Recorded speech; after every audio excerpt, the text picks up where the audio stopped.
Hello guys, welcome back to my YouTube channel.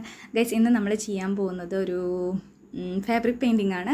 അത് set സാരിയിലാണ് നമ്മൾ ചെയ്യുന്നത്. അതിന് വേണ്ടിയിട്ട് ഞാൻ ആദ്യം ചെയ്തത് എന്തൊക്കെയാണ് വരയ്ക്കാനുള്ളതെന്ന് വെച്ചിട്ടുണ്ടെങ്കിൽ അതൊരു പേപ്പറിൽ വരച്ചിട്ട് മാർക്കർ വെച്ച് വരച്ചു. അതിനുശേഷം ഞാനത് ട്രേസ് എടുക്കാൻ വേണ്ടിയിട്ടാണ് അങ്ങനെ ചെയ്തത് കേട്ടോ. അത് ഞാൻ സാരിയുടെ താഴെ വെച്ച് കൊടുത്തുകൊണ്ട് ട്രേസ് എടുത്താണ് എല്ലാ ഡിസൈനും ചെയ്തു കൊടുത്തിട്ടുണ്ടായിരുന്നത്. അത് ഒന്നുകൂടി എളുപ്പമാവാൻ വേണ്ടിയിട്ടാണ്. പിന്നെ നമ്മൾ സാരിയിൽ ചെയ്യുന്ന സമയത്ത് ഒരു മാച്ച് വരയ്ക്കേണ്ട ആവശ്യമില്ലല്ലോ എന്ന് വെച്ചിട്ടാണ് അങ്ങനെ ട്രേസ് എടുത്ത് ചെയ്തത് കേട്ടോ. അതാകുമ്പോൾ പിന്നെ നമുക്ക് എല്ലാവർക്കും വരയ്ക്കാൻ അറിയാത്ത ആളുകൾക്കും നല്ല ഈസി ആയിട്ട് വരയ്ക്കാം. ഇപ്പോൾ ഒരു കോപ്പി നമ്മൾ എടുത്തിട്ടുണ്ടെന്നുണ്ടെങ്കിൽ ആ കോപ്പി നമ്മൾ സാരിയുടെ അടിയിൽ വെച്ച് കൊടുത്തിട്ട് നമുക്ക് ട്രേസ് എടുത്ത് വരയ്ക്കാൻ പറ്റും. ഭയങ്കര ഈസിയാണ്, എല്ലാവർക്കും ചെയ്യാൻ പറ്റും. വരയ്ക്കാൻ പറ്റാത്തവർക്കും വരയ്ക്കാൻ എളുപ്പമുള്ളവർക്കൊക്കെ ഒന്നുകൂടി ഈസി ആയിട്ട് ചെയ്യാൻ പറ്റുന്ന ഒരു മെത്തേഡാണ് കേട്ടോ അത്. അതുകൊണ്ടാണ് ഞാൻ അങ്ങനെ ചെയ്ത് കാണിച്ചു തന്നത്. താമരയുടെ ലീഫുകളാണ് ആദ്യം ഞാൻ പെയിൻറ്റ് ചെയ്തുകൊണ്ടിരുന്നത്. എല്ലാ ലീഫും പെയിൻറ്റ് ചെയ്തതിന് ശേഷം മാത്രം ഞാൻ താമര പെയിൻറ്റ് ചെയ്തിട്ടുള്ളൂ. അത് വേറെ ഒന്നും കൊണ്ടല്ല, എനിക്ക് ഒരു സന്തോഷത്തിന് വേണ്ടിയിട്ട് അങ്ങനെ ചെയ്ത് കഴിയുമ്പോൾ താമര നല്ല ഭംഗിയിൽ ചെയ്യാലോ എന്ന് വിചാരിച്ചിട്ടാണ് ഞാൻ അങ്ങനെ ചെയ്തത്. കാരണം ഇത് എത്രത്തോളം സക്സസ് ആവുമെന്ന് എനിക്ക് തന്നെ അറിയില്ലേ. അപ്പോൾ പിന്നെ ആദ്യം ഇല ചെയ്ത് നോക്കാമെന്ന് വിചാരിച്ചു. പക്ഷേ ഇല ചെയ്തപ്പോൾ തന്നെ എനിക്ക് ഇഷ്ടപ്പെട്ടു തുടങ്ങി. അത്യാവശ്യം കുഴപ്പമില്ലാത്ത രീതിയിൽ ഷെയ്ഡുകൾ മാറ്റി മറിച്ചൊക്കെ കൊടുക്കാൻ എനിക്ക് പറ്റുന്നുണ്ടായിരുന്നു. പിന്നെ ഞാൻ അതിൻ്റെ ഇലകളുടെ വെയിൻസൊക്കെ വരച്ചപ്പോഴും എനിക്ക് നന്നായി കിട്ടിയായിരുന്നു. അപ്പോൾ എനിക്കൊരു കോൺഫിഡൻസ് വന്നു, ഇനിയിപ്പോൾ പൂ വരയ്ക്കുമ്പോൾ ഒന്നും കൂടി നല്ല ഭംഗിയിൽ വരയ്ക്കാമല്ലോ എന്നുള്ള രീതിയിൽ. അങ്ങനെയാണ് ഞാൻ മാറ്റി മറിച്ചൊക്കെ കൊടുക്കാൻ ശ്രമിച്ചത്. ഇത് ഞാൻ ചെയ്തിട്ടുള്ളത് സാരിയുടെ മുന്താണിയിലും പിന്നെ യോക്ക് പോർഷനിലുമാണ് വർക്ക് ചെയ്യാൻ ഉദ്ദേശിച്ചിട്ടുണ്ടായിരുന്നത്. അപ്പോൾ ഞാൻ അങ്ങനെയാണ് വർക്ക് ചെയ്തിട്ടുള്ളത്. കുറച്ച് നമ്മൾ യോക്കിൻ്റെ അവിടെയും പിന്നെ ബാക്കി മുന്താണിയിലുമാണ് കൊടുത്തിരിക്കുന്നത് കേട്ടോ.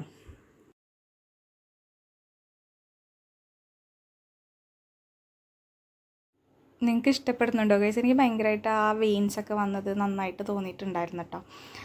ഇതിൻ്റെ വീഡിയോ ഷോർട്സ് ഞാൻ ഓൾറെഡി ഇട്ടിട്ടുണ്ടായിരുന്നു.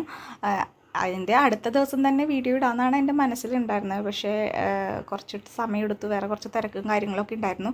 അതുകൊണ്ടാണ് വീഡിയോസ് ഇടാൻ ഇത്ര വൈകിയത് കേട്ടോ. ആദ്യം തന്നെ യോക്ക് പോർഷനിലുള്ള താമരയ്ക്കൊക്കെയാണ് ഞാൻ ആദ്യം വർക്ക് ചെയ്ത് കൊടുത്തിട്ടുണ്ടായിരുന്നത്. അതെന്താണെന്ന് വെച്ചിട്ടുണ്ടെങ്കിൽ ആദ്യം യോക്ക് കൊടുത്ത് കഴിയുമ്പോൾ എങ്ങനെയുണ്ട് എന്നൊരു ലുക്ക് നോക്കിയിട്ട് ബാക്കി കൊടുക്കാമെന്ന് വിചാരിച്ചു. എല്ലാ ഇലകളും ഫിനിഷായിട്ടോ. മുന്താണിയുടെ അവിടെയുള്ള ഇലകളും പിന്നെ യോക്കിൻ്റെ അവിടെയുള്ള ഇലകളൊക്കെ ഞാൻ കംപ്ലീറ്റ് ചെയ്തതിന് ശേഷം മാത്രമാണ് താമര കളർ ചെയ്യാൻ നിന്നിട്ടുള്ളത് കേട്ടോ.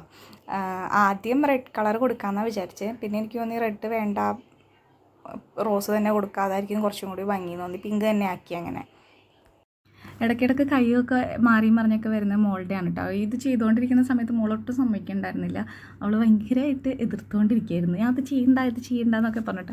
അവൾക്കും ചെയ്യാൻ പറ്റാത്തതിൻ്റെ അവൾക്ക് ഞാനിത് എന്തെങ്കിലും ചെയ്തുകൊണ്ടിരിക്കുന്ന സമയത്ത് എൻ്റെ കൂടെ അതൊക്കെ ചെയ്യണം. അപ്പോൾ അതിന് വേണ്ടിയിട്ട് തല്ലുകൂടിക്കൊണ്ടിരിക്കുകയായിരുന്നു. അതാണ് ഇടയ്ക്കിടയ്ക്ക് കൈയും കലാശമൊക്കെ ഇടയിൽ വരുന്നത് കേട്ടോ. ഫസ്റ്റ് ടൈമാണ് ഞാൻ സാരിയിൽ ഇങ്ങനെ ഒരു പരീക്ഷണം ചെയ്യാൻ നിൽക്കുന്നത്. നമ്മൾ സകലമാന സാധനത്തിലും പെയിൻ്റ് അടിച്ച് ഇപ്പോൾ കൊണ്ടിരിക്കുകയാണ്. എല്ലാത്തിലും നമ്മൾ പെയിൻ്റ് അടിച്ച് പരീക്ഷിക്കുന്നുണ്ട്. സാരിയിൽ ഞാൻ വിഷു ആയതുകൊണ്ട് മാത്രമാണ് സാരിയിൽ ഞാനിങ്ങനെ ഒരു പരീക്ഷണം ചെയ്യാമെന്ന് വിചാരിച്ചത്. ഒരു വെറൈറ്റി ഒന്നുമല്ല, എല്ലാവരും ചെയ്യുന്ന കാര്യമൊക്കെ തന്നെയായിരിക്കണം. പക്ഷേ എനിക്കിത് വെറൈറ്റിയാണ്. കാരണം ഞാനിത് ആദ്യമായിട്ടാണ് സാരിയിൽ ഇങ്ങനെ ഒരു പരീക്ഷണത്തിൽ നിൽക്കുന്നത്. പക്ഷേ ഇങ്ങനെ ചെയ്തിട്ടില്ല എന്നൊന്നും പറയാൻ പറ്റില്ല. ഇന്ന് സ്കൂളിൽ പഠിക്കുന്ന സമയത്ത് അമ്മയുടെ സാരിയിൽ അന്ന് ട്രെൻഡ് സീക്വൻസാണ്.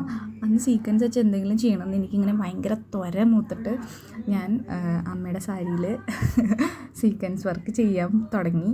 പക്ഷേ ചെയ്ത് കുറച്ച് നേരം കഴിഞ്ഞപ്പോൾ മുതൽ എനിക്ക് നല്ല മടി പിടിച്ചു തുടങ്ങി. അതെൻ്റെ ജന്മ സ്വഭാവമാണ്. കുറച്ച് ചെയ്ത് തുടങ്ങി പകുതി എത്തുമ്പോൾ എനിക്ക് മടി പിടിക്കും, ഞാൻ എന്താ ഇട്ടിട്ട് പോകും. അങ്ങനെ ഇട്ടിട്ട് പോയിട്ടതിന് ശേഷം അമ്മ പിന്നെ എന്നെ ഒരു സാരിയും തൊടിച്ചിട്ടില്ല. ആ സാരി പിന്നെ ഞാൻ കണി കണ്ടിട്ടുമില്ല. മേലാക്കി എൻ്റെ സാരിയുമ്പോൾ തൊട്ട് വരുന്നത് നന്നായി വാണിങ് വെച്ചു. പിന്നെ ഞാനൊരു സാരി എടുത്തിട്ടില്ല. എന്തിനാണ് ഞാൻ വെറുതെ ഇങ്ങനത്തെ പണിക്ക് നിൽക്കുന്നത്? എനിക്ക് തന്നെ അറിയാം ഞാനത് കംപ്ലീറ്റ് ചെയ്യില്ല എന്ന്. പിന്നെ ഞാനെന്തിനാ ഇങ്ങനത്തെ പണിക്ക് നിൽക്കുന്നതെന്നുള്ളൊരു വിചാരമായിരുന്നു. എനിക്ക് എൻ്റെ സാരി പരീക്ഷിക്കാൻ വരെ പേടിയായിരുന്നു. ഇതിപ്പോൾ ഞാനിങ്ങനെ വിഷുവാണ് ഇങ്ങനെ ഒരു സാരിയിൽ ഇങ്ങനെ വർക്ക് ചെയ്യണം എന്നൊക്കെ പറഞ്ഞപ്പോൾ എൻ്റെ നാത്തൂന് എനിക്ക് ധൈര്യപൂർവ്വം അവളുടെ സാരി അങ്ങനെ എടുത്തു തന്നു. എന്താണെന്ന് വെച്ചാൽ ചെയ്തു എന്ന് പറഞ്ഞു. അങ്ങനെ ഒരാൾ ധൈര്യത്തോടെ ഒരു സാരി വരുമ്പോൾ നമ്മളത് ഭംഗിയാക്കി കൊടുക്കണ്ടേ. പിന്നെ ടെൻഷനായിട്ടാ, ഇതെങ്ങനെയെങ്കിലും ഒന്ന് ഭംഗിയാക്കണമല്ലോ. അങ്ങനെ എന്തെങ്കിലും ആവട്ടെ എന്നാൽ ചെയ്ത് നോക്കാമെന്ന് വെച്ചിട്ട് തുടങ്ങിയതാണ്. പക്ഷെ ചെയ്ത് കഴിഞ്ഞ് വന്നപ്പോഴൊക്കെ ഇലകളൊക്കെ കൊടുത്തു കഴിഞ്ഞപ്പോൾ തന്നെ എനിക്ക് ഏകദേശം കുഴപ്പമില്ല, നമ്മൾ വിചാരിക്കുന്നതിനേക്കാളും കുറച്ചുകൂടി ബെറ്റർ ആവുമെന്ന് തോന്നിയായിരുന്നു. പിന്നെ പൂവൊക്കെ വരച്ച് വന്നപ്പോൾ എനിക്ക് ഭയങ്കരമായിട്ട് ഇഷ്ടപ്പെട്ടു, നല്ല രസം തോന്നിയായിരുന്നു കേട്ടോ. എനിക്ക് ഈ പൂ വരച്ച് കഴിഞ്ഞപ്പോൾ തന്നെ, ഇതാണ് ഞാൻ ആദ്യം വരച്ച പൂ തന്നെ, ഇത് വരച്ചപ്പോൾ തന്നെ എനിക്ക് ഭയങ്കരമായിട്ട് ഇഷ്ടപ്പെട്ടു. കൊള്ളാലോ, ഷെയ്ഡൊക്കെ നല്ലോണം മാറ്റി മറിച്ചൊക്കെ കൊടുക്കാൻ പറ്റിയല്ലോ എന്നൊക്കെ.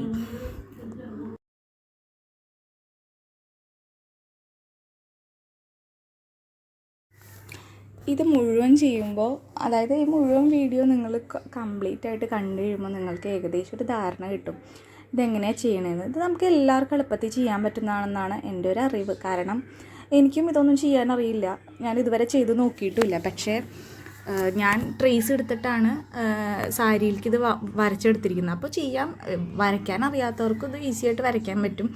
പിന്നെയാണെന്നുണ്ടെങ്കിൽ ഞാൻ പെയിൻറ്റ് കൊടുക്കുമ്പോൾ പ്രത്യേകിച്ച് അതിനകത്ത് വേറെ കളർ കൊടുത്ത് വേറെ മാസ്മരികവുമായിട്ടുള്ള പ്രകടനങ്ങളൊന്നും കാഴ്ചവെച്ചിട്ടില്ല. നമ്മൾ ബോർഡർ ലൈൻ കൊടുക്കുമ്പോൾ കുറച്ച് കട്ടിയിൽ കൊടുത്തു, നല്ല തിക്കായിട്ടുള്ള പെയിൻറ്റ് കൊടുത്തതിന് ശേഷം കുറച്ച് വെള്ളം മുക്കി നടുക്ക് വരുമ്പോൾ ഒന്ന് ലൈറ്റ് ഷെയ്ഡാക്കി കൊടുത്തു, അത്രേ ചെയ്തിട്ടുള്ളൂ. അത് എല്ലാവർക്കും ചെയ്യാൻ പറ്റുമെന്നാണ് എനിക്ക് മനസ്സിലായിട്ടുള്ള കാര്യം. അത് അങ്ങനെ ചെയ്തു വന്നപ്പോൾ നല്ല രസത്തിൽ ഇരിക്കുന്നുമുണ്ട്, പ്രത്യേകിച്ച് അതിനൊരു വൃത്തികേടില്ല, ഷെയ്ഡ് മാറിയ പോലെയൊക്കെ തോന്നുന്നുണ്ട്. എനിക്കങ്ങനെയാണ് കേട്ടോ മനസ്സിലായത്. അപ്പോൾ എല്ലാവർക്കും അത് വരയ്ക്കാൻ പറ്റുമെന്നാണ് എൻ്റെ ഒരു അറിവ്. എളുപ്പമാണ്, ഇതൊക്കെ സിമ്പിളാണ്.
ഇങ്ങനെ ഫാബ്രിക് പെയിൻ്റ് ഒക്കെ ചെയ്യാൻ പറ്റുന്നവർക്ക് ഈ വീഡിയോ നല്ല ഹെൽപ്ഫുൾ ആവുമെന്ന് വിചാരിക്കുന്നു. സാരിയിലൊക്കെ ഇങ്ങനെ ഫാബ്രിക് പെയിൻറ്റ് ചെയ്യാത്തവരുണ്ടെങ്കിൽ ചെയ്ത് നോക്കുക, വളരെ എളുപ്പമാണ്. അങ്ങനെ പ്രത്യേകിച്ച് ഡ്രോയിങ് അറിയണമെന്നൊന്നും വേണ്ട, പെയിൻറ്റിങ് അത്ര അറിയണമെന്നൊന്നുമില്ല. എല്ലാവരും ചെയ്ത് നോക്കുക. ഇഷ്ടപ്പെട്ടിട്ടുണ്ടെങ്കിൽ ലൈക്ക് ചെയ്യുക, ഷെയർ ചെയ്യുക, സബ്സ്ക്രൈബ് ചെയ്യുക. എന്തെങ്കിലും പോരായ്മകളുണ്ടെങ്കിൽ അത് കമൻസിലൂടെ അറിയിക്കുക കേട്ടോ.